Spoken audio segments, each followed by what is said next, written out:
Welcome, everybody. It's great to have you with us for today's webinar on the topic of the importance of exercise during cancer diagnosis with Anna Baker. Thank you so much, particularly joining us when it is so warm. I hope wherever you are is actually a little bit cooler than where it is with me. For those of you who don't know me, my name's Liz Waters and I'm the Programmes Manager here at Overcome. And I just want to take this opportunity to remind everybody that the support services team are here to provide information and to support to anyone affected by ovarian cancer. So not just those diagnosed, but friends and family. We've got a range of online support groups and the details of all of our support services can be found on the website. You can get in touch with us via the support line Monday to Friday, 10 a.m. to 5 p.m. to talk through any questions or concerns that you may have, or we can provide relevant resources or just have a friendly chat. You can also send us email, WhatsApp, message us via the instant chat on our website or message us through the online forum.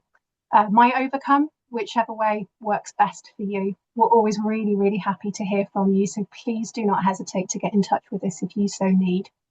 So I'm now delighted to introduce and extend a very warm welcome to today's speaker, Dr. Anna Baker. And I'll give you a brief bio information on Anna. So Dr. Anna Baker holds a PhD in biochemistry with a specialist research experience in lung cancer. Anna works in cancer rehab, supporting people living with and beyond cancer to rebuild strength, confidence, and trust in their bodies. Her approach blends scientific understanding, compassion, and lived experience with a strong belief in movement as a powerful tool for recovery and resilience. So I will now hand over to you, Anna. Thank you. Thank you so much. And yes, can I reiterate what Liz is saying that, ice drinks, even where I am in Edinburgh, it's warm and that's unheard of in Edinburgh. So it's sunny and it's warm, although it could possibly snow later. So not really. So I'm going to attempt to share my screen with you and hopefully let me get that online. There we go, share. And I'm going to start the slideshow from there. So hopefully now you're viewing the same as I can see, which the title slide just says ovarian cancer and the benefits of exercise. But in particular, what we're looking at is treatment and exercise. So we also want to investigate what exercise does when we're going through treatment. And that's pre, during, and post-treatment. So to begin with, I want to draw your attention to exercise full stop. All right. So whether you've got a diagnosis of cancer or not, what does exercise do for us? Why are we always banging on about doing some form of exercise, whatever that happens to be? And for us, there are a range of things that exercise can do for us. So that's maintaining a healthy weight, first of all. And I want to stress that that's a healthy weight. That doesn't mean, so healthy weight, that doesn't mean that you need to lose weight. It might be that you need to maintain a healthy weight. So stop yourself from losing too much weight. And so doing, you also want to strengthen the bones and muscle, right? So that even if you are dealing with a degenerative disease such as arthritis, where the joints are becoming a bit more difficult to manage, if we can build the structural support around the joint by strengthening the muscle, it's going to help prevent pain in those joints. Linking really with both of the above, managing glucose and insulin levels. So we know that exercise really helps diabetics, but it also helps us if we're trying to maintain a steady weight, because we don't get that crash in glucose, which leads us to think, I need to eat something and it needs to be anything I can lay my hands on. Rather, it's actually helpful to maintain our glucose levels so that we eat sensibly and we eat things which are going to be good for us. Already mentioned this when I've mentioned arthritis, but also thinking about mobility. Being able to get up and out of a chair without being the person that has to swing themselves backwards and forwards to leave the chair. If we can maintain our our mobility, we'll be able to stand up and sit down much more easily, and that gives us longevity.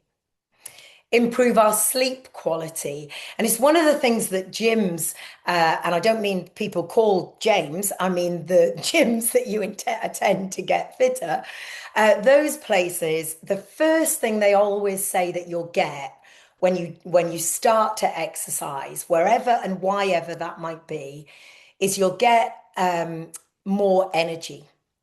And the reason you get more energy, partly, as well as obviously managing glucose and levels and so on, is that you'll also sleep better.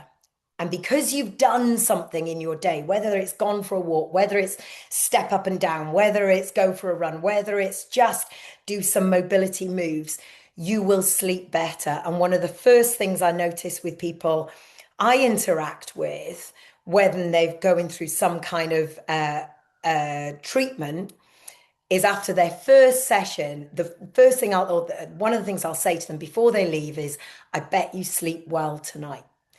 And there hasn't been anybody yet who's told me otherwise. General exercise can improve our cardiovascular system, so reduce the effect of reduce the risk of cardiovascular disease, so lung disease, heart disease, the things like stroke, things like heart failure can all be improved. It can also improve things like asthma, for example, which is a kind of lung, obviously, inflammatory response. And it does then, leading into that, strengthen our immune system. If you exercise to the right degree, then your immune system is stronger. So if you are exercising to the right extent, you're less likely to catch colds. You're less likely to pick things up as you're moving around, as you're, on the bus, maybe on an aeroplane. And then lastly, and I'm hopefully going to prove this one to you within the session today, we're going to improve our mental health. Now, that's been, again, banged on about a lot. The benefits of going for a walk, being outside. Yeah. And that is something that I'd like us to visit, even within our webinar session today. So we've just done exercise as what's exercise? What does exercise do for us? Now, the other part of this talk is treatment and cancer. So, and I'm sure that you guys already know very much what cancer is, but it's basically where cells stop behaving themselves. So within our body, on a routine basis, we make mistakes. The body makes mistakes when the cells divide. So you have one cell, it multiplies up, it splits into two. And when that happens, sometimes some of the cells are slightly wrong, and the body immediately responds and kills those cells. But in cancer, those cells slip through the net for whatever reason, and those cells proliferate. And where you would normally have a functional cell, and the example I always think of here is lung cancer, because that's a one that I know a lot of the cell biology for. But if you imagine the cells that allow you to breathe, to swap oxygen for carbon dioxide in and out. So oxygen in, carbon dioxide out. If those cells stop having their function, stop being able to allow that to go on, then you end up filling the space that would normally allow oxygen and carbon dioxide to swap over with cells that are no longer capable of doing that. And that's what happens anywhere where they lose their function. They become basically useless cells. What you don't want is a breast cell in the lung. What you don't want is a cell that can't allow gas exchange going on. So these cells then become useless. Plus, they are really good at dividing and creating these masses. So when that is identified, and we're diagnosed with some form of that, and obviously today we're particularly talking about in the ovarian cancer, the next process then is treatment. And that's where all hell breaks loose, right? Because treatment, the side effects of treatment and the effects that the treatment has on us are can be quite devastating, even from the maybe slightly minor but upsetting effects of losing our hair to developing sepsis, which of course it can be life-threatening. So how do we treat cancer? So the treatment that we have, and the first two, the ones that I've put there in yellow, those are the ones that probably most of us will have experienced, and maybe also radiotherapy as well. Then we've got, in some other cases and in some other cancers, we've got hormone therapy, targeted therapy like immunotherapy. And then the one which always makes me uncomfortable is the watch and wait. And for some cancers and even some diagnoses, that's where the patient lands, in that we're not going to do anything. We're just going to hope for the best. And I just think that must be a really hard thing to live with. Exercise and what can exercise do when it comes to the disease and when it comes to the treatment? So in general, exercise can promote the efficacy of treatment. And I'm going to give you a really good, what I think is a really good example of how exercise improves the effect of your treatment. But also, I want to talk about how when we are in treatment and we are dealing with those side effects, how exercise can help us with the side effects so that we are better able to survive the treatment, which is in its own way pretty awful. So we're going to look at the first one, exercise promoting the efficacy of treatment. So exercise making treatment work better. And we're going to step away from ovarian cancer for a minute and talk about pancreatic cancer, which, if you know anything about it, pancreatic cancer is one of the cancers that is pretty untreatable up until recently. There's some good things in the pipeline, but up until recently, the survival rate for pancreatic cancer is only 5 to 7%. So most people die within 3 months of diagnosis. This gentleman is not in the middle of treatment. What he's doing is seeing how fit he is. So the mask he's got on is measuring what I was just mentioning, carbon dioxide coming out of him, to see how fit he is when he's exercising. This, however, is when he's in treatment and he's about to have chemotherapy for pancreatic cancer. And that's the first stage. He was stage 3 pancreatic cancer, which means the operation was not possible. Surgery was not possible. So the only treatment available is chemotherapy. That's him in chemotherapy, as is that. And in Edinburgh, that is Ward 1, which is the chemotherapy ward. And I don't know if you can see it, but just here, if you look at that, can you see that bag of chemo? And what he did was, while he was on his first 6 rounds of chemo every 2 weeks, 6 rounds of chemo, and he cycled during the chemo. So he didn't cycle while he had the flushing. He didn't cycle while he was on steroids. He waited until the chemo bag was up, and then he did some exercise on his bike. What happened for this guy is that, and this was in 2018, is that his QOL, his quality of life, so that's the first one, was greatly improved. He felt like he was taking some control of his treatment. There's a real problem with weight loss in pancreatic cancer. And he managed to maintain a healthy weight. So remember when we were thinking about exercise and we weren't just talking about losing weight, we were talking about maintaining a healthy weight. That's what he was able to do. So he didn't have that desperate weight loss that happens. His cardiovascular function improved, actually.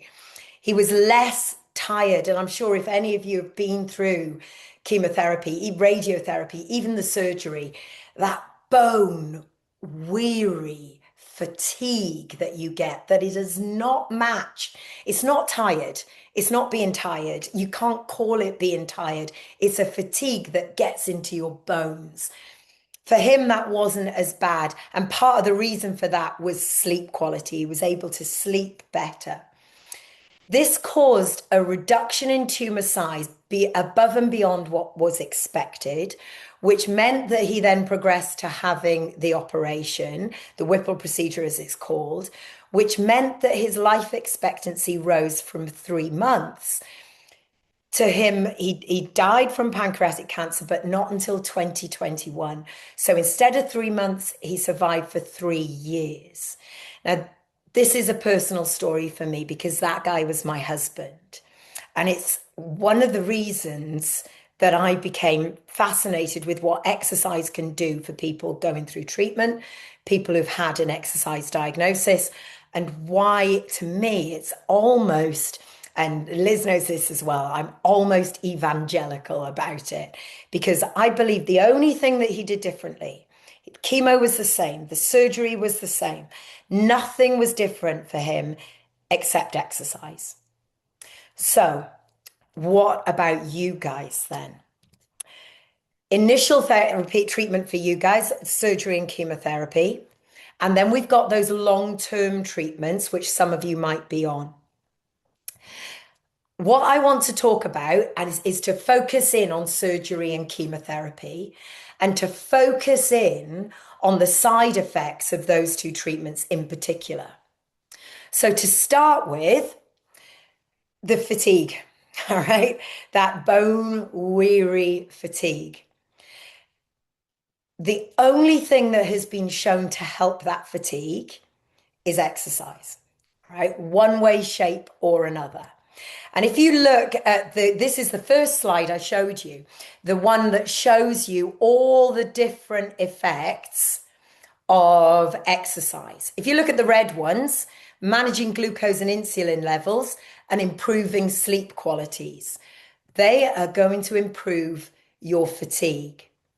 If you look at the yellow one that I've got there, infection, right? The possibility of developing infection in the wound. Exercise strengthens the immune system and reduces inflammation. So that's going to help prevent the development of an infection. Hernia, adhesions, and stiffness. Now, those three, hernia and adhesions, are almost, to some extent, almost the opposite of each other. That's what they do in my head. They're almost the opposite of each other. An adhesion is where when you've had surgery, you almost get stuck. So the inside gets stuck to the outside. So when you go to move, there's a point in your body which is sticky and it doesn't want to move because they're stuck together. Outside and inside are stuck together. So when you go to move, it's really sore. A hernia obviously is where the muscle wall has broken down and the inside pops out through the outside so you can see it. And obviously stiffness around a scar, the formation of a scar tissue. Well, if we look at the one that's the same color, and I don't really know what color that is, I'm going with peach, maybe, but it improved the improvement in joint pain and mobility that exercise does to anybody who exercises. That's going to help prevent the hernia, the adhesions, and the stiffness. And then the last one, the blue one, loss of strength and mobility in particular, comes from strengthening the bones and muscles. So if we can strengthen the bones and muscles, we can stop the strength disappearing, we can stop our mobility disappearing. Bowel function and bladder control issues. Both of those are muscular. So the bowel function, the contraction of the bowel, and then the control, the prevention of leakage, both of those are helped by muscular development and muscular strength. All right, so developing the muscle, I guess I should have probably put that in the blue color as well. What about then chemotherapy? So I've listed the ones that the chemo that you guys might undergo does. Now there will be dozens of others. For example, Gary, my husband, his first side effect was hiccups, which you would think is a nothing type of hiccup, a hiccup type of side effect is nothing. But actually it stops you sleeping, you can't speak, it's really debilitating. But breath control can actually help hiccups. So even that one, I'm going to claim as exercise being able to help. So we've got the fatigue. We've already mentioned that exercise manages our glucose and insulin levels and improves our sleep quality. Nausea, hair loss, and anemia. Exercise is going to help a little with anemia in the sense of it helps us stop getting so tired. But the only way we're really going to help the other two is by occupying our brains, stopping us dwelling on them too much. And the chemo brain comes into that as well. If you've ever been on chemotherapy, and I work with a lot of people who are on treatment, and you can tell them something at the beginning of a 45-minute class, and at the end, they will have forgotten it because it's just gone, right? That chemo brain, the nausea, hair loss, and the anemia, they're mental health issues. They're things that we can help partly through distraction. And again, I'm going to come back to that one later on. Chemotherapy, we know, reduces your immunity. If you think back to the time that we were going through COVID and we had to have specialized wards for people going through treatment and going and having developed COVID because the immune system is suppressed when we're going through chemotherapy. And as we mentioned earlier, if you look at the yellow, strengthens the immune system, reduces inflammation. Peripheral neuropathy. That's something that people get after exposure to chemotherapy. So your feet hurt, your hands hurt.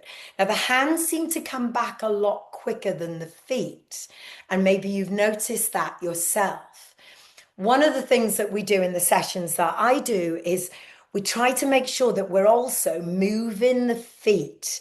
So getting the feet, getting the ankles, the toes to go up and down, just coming up onto tiptoes, just rising up and down on tiptoes so that your ankles, even if the nerve is damaged, we're managing to maintain some mobility and strength in those ankle muscles. We're also improving the blood flow. Now, we can't heal a nerve. We've just got to wait. But what we can do is make sure the muscle doesn't degenerate. We don't get muscle wastage through the ankle. And that we also increase the blood supply. So if we're passing some lovely, fresh, healthy blood through the ankle, we're going to help improve the strength of that ankle. And that goes for anywhere where we get the neuropathy. Just clenching and lengthening your fingers if it's in your hands. Just to roll through the wrists to make sure that we get that lovely, fresh blood supply. Now, the other one, chemo can have some cardiovascular effects. And before you go on chemo, if you've been on chemo, you know that you'll probably have to have had an ECG to check where your heart is working at the moment. And from slide number 1, the very first slide I put up, that we can improve our heart and lung function through exercise. I hope that I'm winning. Right? That I'm starting to make you see how even during treatment, exercise has a benefit. Now, does exercise affect outcomes? Well, the answer is obviously yes. Otherwise, I wouldn't put this slide up there in the first place, right? And this means that physically active survivors tend to live longer. Now, that doesn't matter if you have never done any exercise in your life. That doesn't matter. That's irrelevant. You haven't missed the boat. If you exercise during and post diagnosis, there's an improved mortality rate. So if I haven't got you so far, I must have got you now, right? And there is consistent evidence because your quality of life is improved. You can get out of a chair. You can go for a walk. Going for a walk doesn't mean, climbing Ben Nevis. Going for a walk means you can go to the shops and not have to stop shopping, right? You can get yourself round John Lewis without needing a wheelchair. These are the things that it's not just about going to a gym and working out. There is significant evidence, and that evidence is growing almost on a daily basis. I was on a call with Maggie's the other day, and I've been speaking to the guys at the Move charity as well, because the evidence is growing and growing and growing. And there is some significant evidence coming from the colorectal cancer. Those guys seem to have been on it from the beginning, but it's going through all of the cancer groups now. And there's evidence even in ovarian cancer to show this, and the evidence is growing. So why does it work? Like, what is it about exercise that means that it has this positive outcome, that not just on people going through treatment, not just on people with a diagnosis, but on the general public as well? Why is it that every pretty much disease known to man, if we exercise, it makes it better? So first of all, with us, with what we're looking at, exercise likely acts systemically on the host environment. So this is what we think. We don't know this, but scientifically we haven't proven this. But this seems to make sense. Knowing what we know about exercise, knowing what we know about cancer and treatment, what we think happens is this, that there's a decrease in the inflammation. So that's number one. Exercise decreases inflammation. So we think that means that the body is able to respond better to the treatment. Immune cells are activated.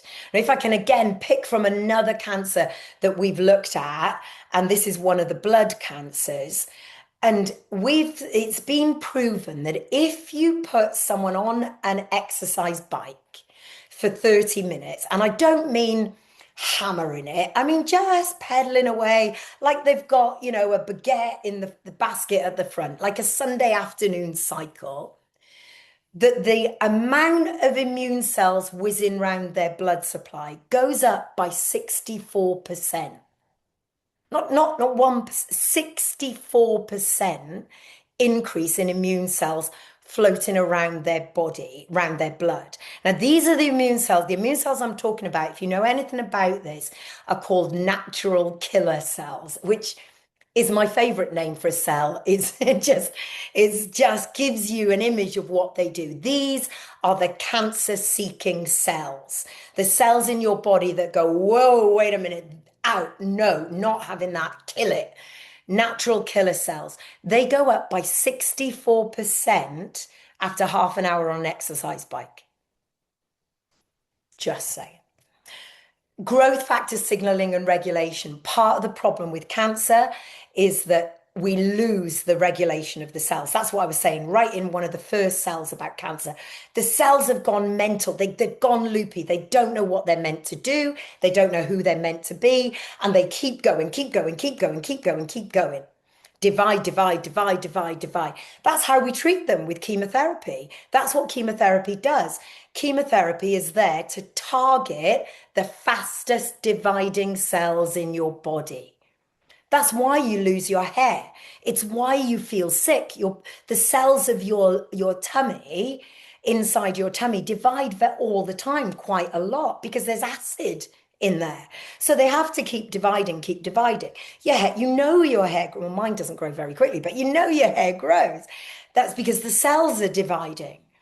That's how chemotherapy works. It hits the cells that are dividing the most quickly. Exercise regulates cell division, your body composition. If you take to your bed, which sometimes you need to, but you don't get up, you were to lie in bed for the rest of your life, you know that eventually you would disappear. You wouldn't be able to get up eventually because you would lose your muscle.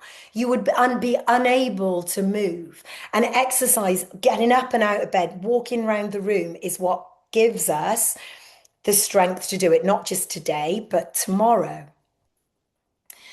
And the stronger you are now, the more likely you are to be able to survive, to take more treatment should you need it. I always think this is a bit of a weird one to say because what we want is to be cured. But we know that for a lot of people who have a cancer diagnosis, there is a long time living with. And the more strong we can be in that living with, the more treatment we can take, but also the longer we're going to be around for those treatments, which at the moment are still on a lab bench to reach us in the hospital treatment wards. You don't have to live forever. You just have to be around long enough for the treatment to catch up with what's going on for you. And the stronger you are, the more likely you are to be able to do that. So then what is exercise? How much do we do? When do I start my marathon training?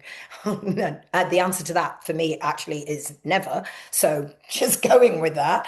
But how much exercise and what kind? So what I'm going to show you now is the government recommended amounts. And this isn't just for you. This isn't just when you're going through treatment. This is for everybody, whatever stage of life they're at. And moderate exercise, well, let's call that the foundation. This is about 150 minutes a week. So let's say 30 minutes a day, 5 days a week. And what level? Well, you feel warmer, you're breathing a bit faster. You can talk, you can still hold a conversation, but you wouldn't be able to sing. I know I've just left that open for you to say, oh, I can't sing anyway. And that is what my mind does every time. But you can know what I mean in terms of the amount of breath you've got. And then that little number, 3 to 6, on a scale of 1 to 10, how does it feel? Now, 10 for me, okay, let's say the dial goes up to 11 if I think about running a marathon, right? But if I think of going for a walk to the shop, I've got a co-op about 15 minutes away. For me, that would be maybe a 4, right? That's how that would feel to me on a scale of 1 to 10. So, for example, walking, maybe it's walking you enjoy, cycling you enjoy, swimming, GX, group exercise. Maybe you enjoy being in a room with other people and doing a bit of exercise. And whether that's an online room or whether that's a real room. More recently, it's been proposed, well, what about going harder but for less time?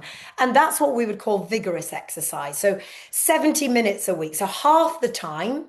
But if you look at the RPE, your rate of perceived exhaustion, which is what that stands for, you're going much harder. So now you wouldn't be able to speak, right? You wouldn't be able to hold a conversation. You might be able to tell me your first name, but you'd have difficulty getting your second name out. And as a result, we don't need to do it for quite as long. Now, initially, it was thought that moderate exercise is the way to go. But actually, if you feel up to vigorous exercise, that's okay too. But now in my mind, I'm imagining you guys thinking, oh, blimey, mate, 30 minutes a day? No, that's not. And that's what I'm here to tell you, is there's also movement versus formal exercise. Let's call it formal exercise. So for formal exercise, we're thinking about going for a run, going for a walk, going to the gym, getting yourself a set of dumbbells at home, making sure that you're just moving a lot. You've got the right clothes on, you've got the right shoes on, and you're ready to go. It doesn't need to be formal exercise. Movement is just as good as formal exercise. And that's really important, not just that you know that, but that you take that on board.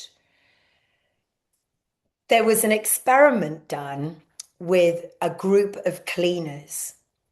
And this group were hitting their targets, their 150 minutes of exercise, basically, but by cleaning a building. What they did was halve the group. Half the group were told you're hitting your targets. The other half were not told that they were hitting their target. The half that knew that their movement counted as exercise got fitter, got a healthier weight. They were stronger, more mobile. The group that didn't realize that their cleaning counted as exercise did not. So your brain has a role to play here. I'm always not sure about whether to tell you this one or not, but I'm gonna anyway, because I think it'll help drive home the idea that your brain has a big role to play.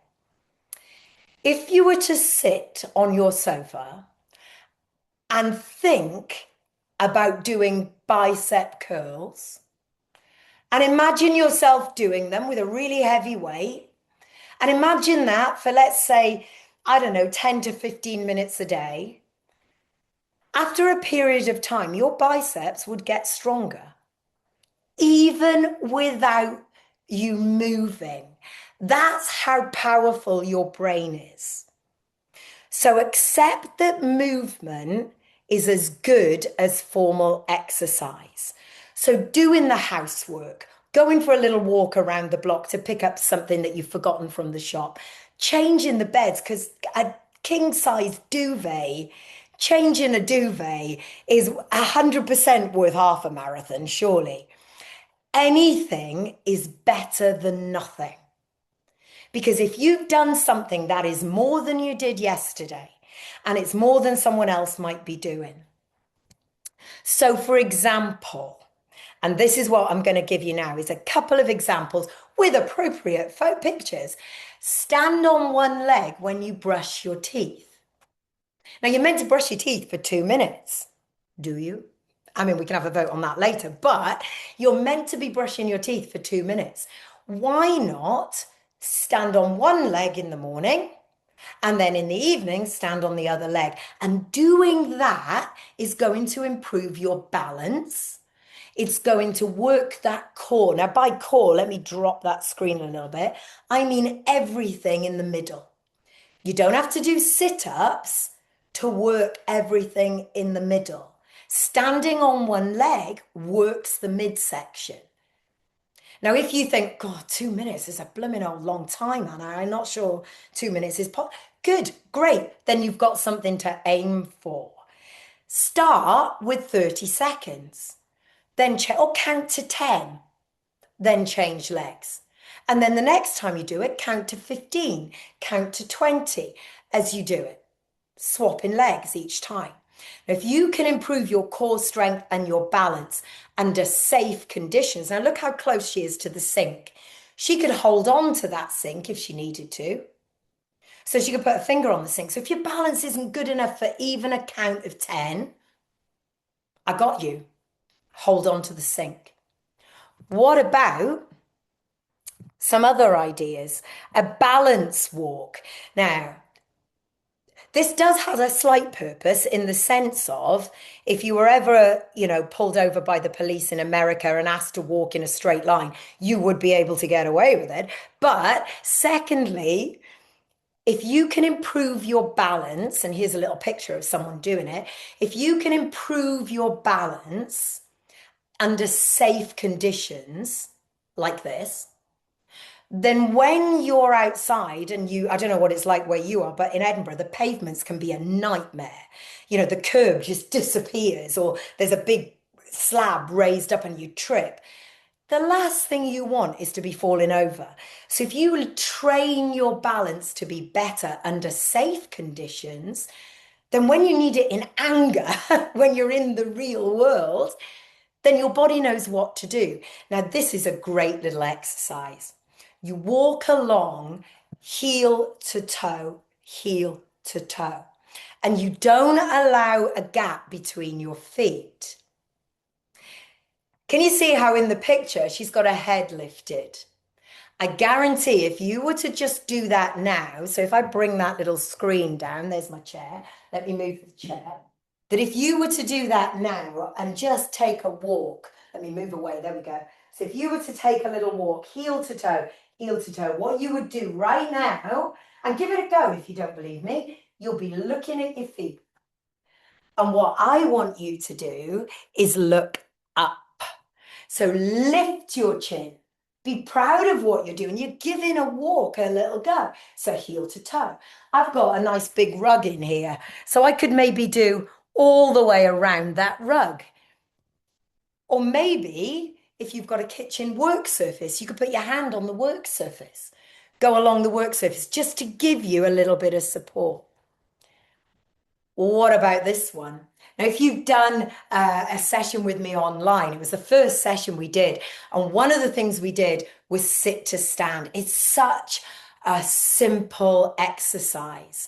And if you are sitting down watching this webinar right now, then I want you to give this a go. Let me drag my chair. So all you're going to do, and you can do it whatever way you like, but I need your feet to be grounded. I need you to either use your legs, so you can use your hands on your legs to get yourself up and back down. You could put your hands on the chair to get yourself up and back down. If you're thinking to yourself, oh, this is a bit easy, put your hands on your head and that will make it a little bit harder. If it's still easy, when you stand up, try lifting one leg. You sit down, you stand up, and you try lifting one leg. Or you can even hold your leg up and stand up on only one leg. If you do that for 10 times, and this is where I'm hoping to show you about the mental health thing. While you're standing up and sitting down, you're not thinking about anything else except, where's the chair? Oh, hang on, she said I could put my hands on my head. All right, I'm gonna try it with my hands. Oh, what did she say about one leg? You're so busy doing that. For that brief moment in time, you're not thinking about all the other stuff that you've got to deal with, the scan, the blood test, the surgery, the chemo, the tiredness, the fatigue. You're giving your brain a breather. And here what I've suggested is that you do up to 10. Don't do any more. It'll take you maybe 15 seconds to do 10.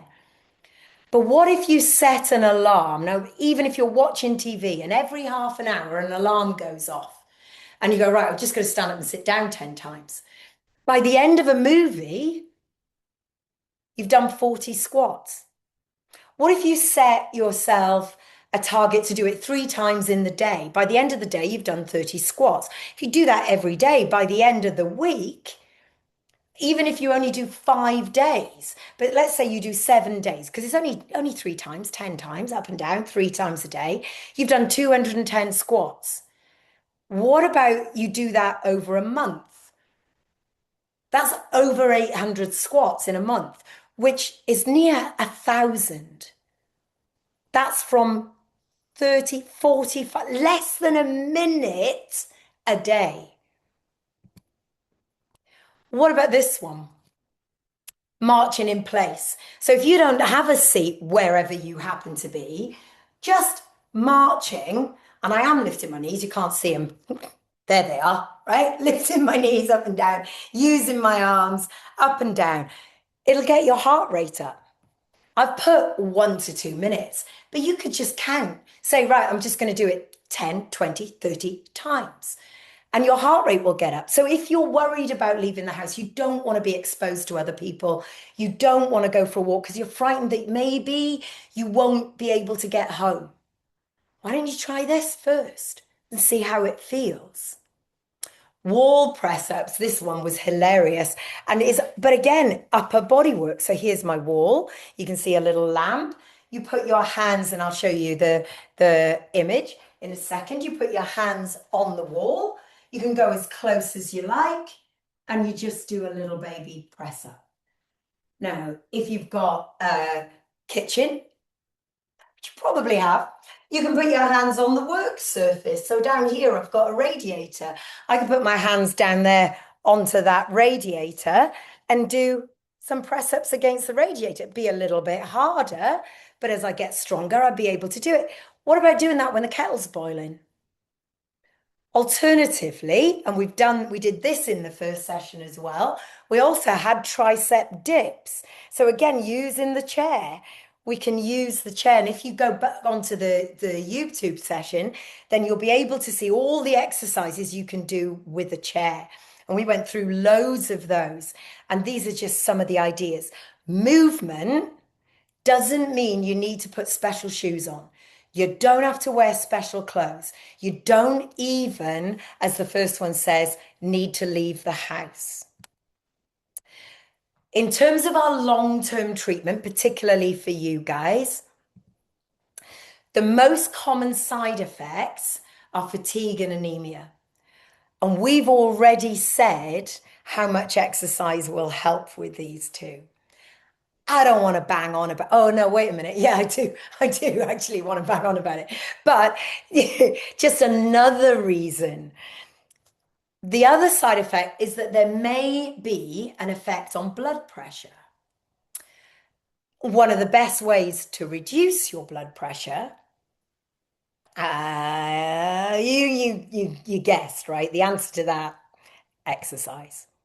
So the question is do I need to say any more? I'm really hoping that what I've done with you today will encourage you to move, right? And to remember that movement is as good as formal exercise. So whatever you can do, anything is better than nothing. There are a couple of caveats, okay? Exercise should be tailored. So you do not want to go running a marathon today, especially today with the warmth. You don't want to just go into a gym and think, right, I used to be able to bench press X number of kilos. That's what I'm going to go and do again. No, that's silly, right? Don't do that. And a lot of people that I see, what they do is they push too hard, too fast, too soon, and they end up moving backwards. What you want to do is take a lot of baby steps forward. So stand up and sit down 5 times. If 5 is all you can do, great, do 5. But tomorrow do 6. Build it up. Adjust according to how you're feeling. If your feet hurt, you're not going to want to go for a walk. You're not going to want to stand up and sit down. But there are other things you could do. For example, you could sit down. Let me go here. You could sit down, your feet are hurting, you don't want to stand up and sit down. But you know what? I can lift and lower my legs. I could lift and lower both legs. So I'm not going to hurt my feet when I do that, but I am going to get my heart rate up. Obviously, it helps if there's someone who can guide you. And the sessions that I do with Overcome will be all things that will be safe for you. So if you feel like that's something you want to get into, then do. And this is the big one. This is the one that I'm always saying in my classes.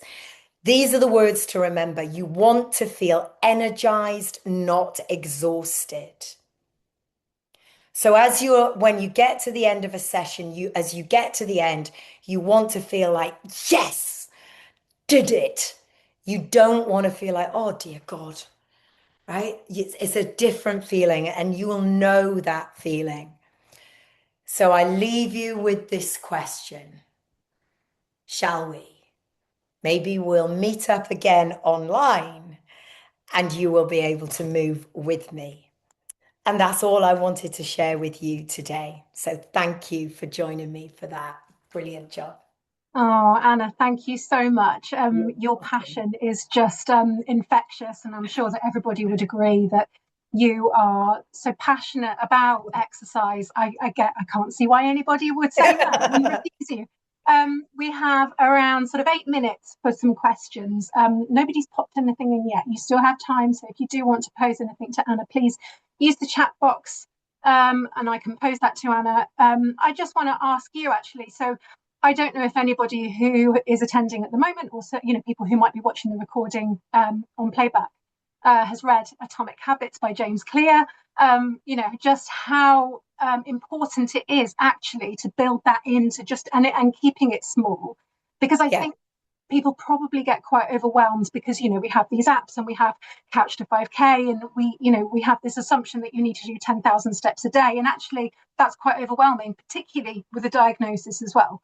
Very overwhelming. So actually breaking it down and kind of actually making it very clear what do we mean by exercise, and talking about you should be able to do moderate exercise so that you can say words but not sing. So helpful. I wonder as well, with the weather being like it is, very warm, what sort of adaptations that you would recommend for people, when wanting to do a little bit, but obviously not too much? Yes, and I think the same as it would be if we lived somewhere that we had regular temperatures like this, which is, and we've all seen this when we've been on holidays and things, is do it when it's cooler. So first thing in the morning, last thing at night, and do it when you know that you feel safe, you're at home, you're not in the sunshine. You can get yourself cooler if you need to, like have a shower straight after, have a cool bath straight after, be able to access fluids. And one of the things I just said, I've just been teaching, which is why I am a bit anyway, but I normally look gorgeous. But like one of the things I just literally said in my class this afternoon, because it was warm, obviously, this afternoon, don't just replace the water. Don't forget the salts, because when you sweat, you're sweating out. If you taste your sweat, it's salty, right? So and I don't mean sodium chloride. I don't mean what you put on your chips. What I Mm, mean is the potassium, the sodium, the magnesium. Those things will also be sweated out of you. So when you mm, replace the water, the fluid, but don't replace the salts, you're going to be a bit more prone to cramp. So yeah, something isotonic or something like a banana. That's why we always see tennis players eating bananas because it replaces the potassium for them.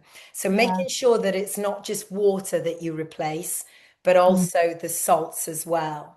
And it's a very saturated market, isn't it, in terms of supplementation and things. So there is a variety of sort of electrolyte products out there as well that you can add to water and so on Yes, and so forth. yes, yes, If exactly. you're really into it. Well, and in fact, one of the things I said to I have a lot of men that do the class that I've just done, and I did say to them that Erdinger do a really nice non-alcoholic beer that is on it. It actually says isotonic drink, so they've all gone to get a Mm. beer now. So yeah, Fabulous. It's nice to have the permission. I've got a yes. couple of questions here that have come in. So somebody has asked, I've got low bone density due to treatment. Will exercise help? I know it can't be reversed, but can it help protect weak bones? 100%.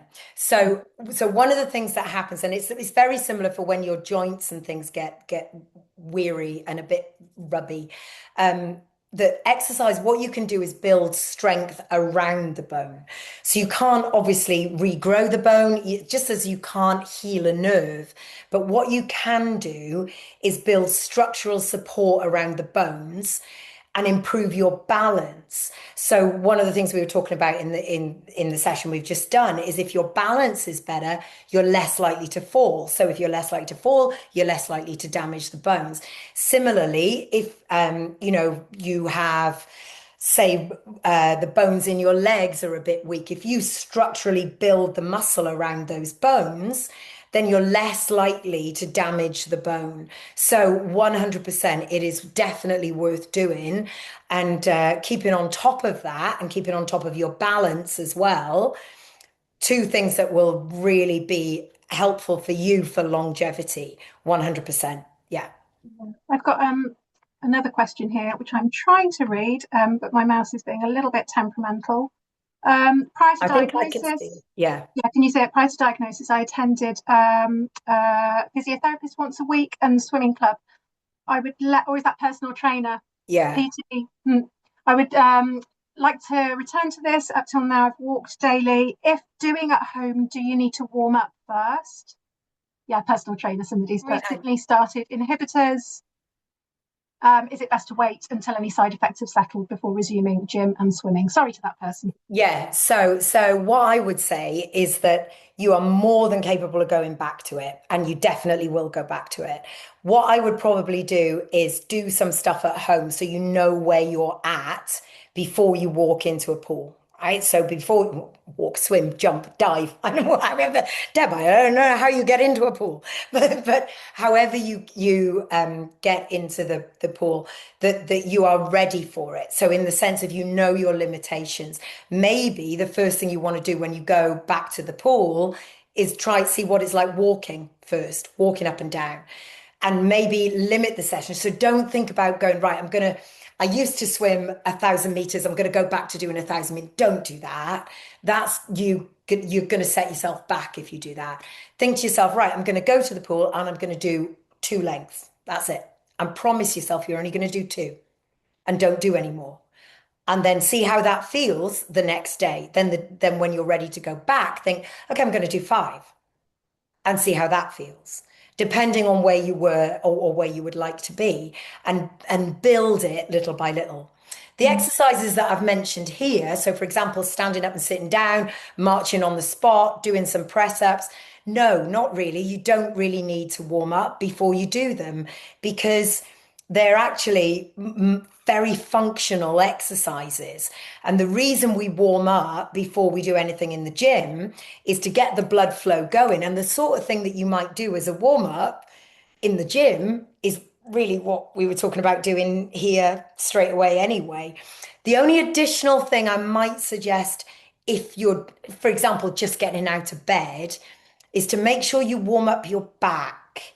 And one of the things that would entail would be sort of maybe a little side bend, side to side, or if you don't like bringing your arms up over your head, something like that. If you've got no secondaries in your spine, and you know, you haven't mentioned that. So if you've got none, then a little twist side to side, and maybe even just a little stretch forward and back, just to make sure that your back is ready to move. And the only reason I would suggest that is it's your back can sometimes be, especially if you just got up, can be a bit stiff. And so, you know, from having lain in one position. But if it's the middle of the day and you've been busy all day, then no, you wouldn't need to warm up. They would do as a nice warm up if you're about to go into a gym. So helpful, Anna. Thank you. And again, it's about sort of keeping it micro, isn't it? Keeping it small and just kind of stacking and building. Yes. Um, Think of building a foundation. So what yeah, you don't want to do is build a high-rise building without a decent foundation. And the place that you've been has crumbled your foundation, right? Now that doesn't mean you can't build another high rise. There is nothing stopping you building that high rise. But what you've got to do is make sure that the foundation is ready to take the weight. And you would never build a high rise from the top down. That is not possible. So we need to build from the bottom up. So the base is strong. So we've got the foundation. That's what these exercises can do. But when you want to go back to the gym, you go back to your PT, that's brilliant. But you don't want to go, right, I'm back up at level 27. No, you've got to go through floor one, floor two, floor three. And you will get to level 27. You will build a beautiful high-rise penthouse apartment on top, but it's not going to happen until you built from the bottom up. yeah, wonderful. That's fantastic. I can't thank you enough, Anna. I'm so We don't glad. have any more questions that have come in. If anybody does have any at a later date, please do feel that you can send them in. But what I would recommend is that you sign up for Anna's classes that are upcoming. Yes. Have a look on our website. There's lots of other classes as well that are available to sign up for, so we really hope that you do. Just some closing thoughts from me. So, a reminder that you can access support services with any further questions or concerns. Thank you so much.